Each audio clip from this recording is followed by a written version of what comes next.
No, in fact, my instructions to my HR managers: don't hire designers. Don't hire designers. I'll do it myself. However, I still need them to process. Yeah, yeah, to process the salary thing. I mean, the offer letter, which again we realize we're falling into a trap, because then I realized Tata Motors has a grading system of tier 1 colleges, tier 2 colleges, and tier 3 colleges, which it took me about 3.5 years to break. In the sense to say, for me, that portfolio, that what that guy presents is more than any degree or diploma.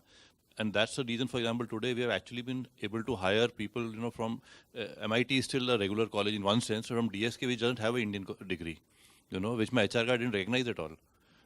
But however, the key point I'm trying to make is that the design voice in that company, if it's strong enough and willing to fight, it's one battle to overcome. Parents, I can't guarantee, but at least the companies will have to change. And one reason I think companies are forced to change, and this also ties into the whole logic of design thinking, is it took me a long time to understand what is design thinking.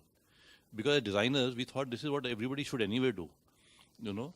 But the reason I think this is now being triggered is because now the business people want to understand what is this whole concept, because they realize that they are moving from a very, what shall I say, rational and efficiency model of engine of economy to a expressive, emotional, experiential economy, which they don't understand at all. And that's where they're hoping the design thinking will give them the mantra to find. And so the reason I'm bringing, tying into Professor Trivedi's thing is that today all colleges, all engineering, everything is to deliver to an efficiency engine whose time is past.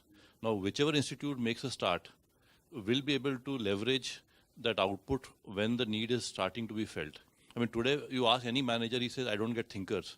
But the moment he writes a job description, he says 4 years experience, ye degree hona chahiye, ye primary skills hona chahiye. But he doesn't even know what to write because he's not been trained.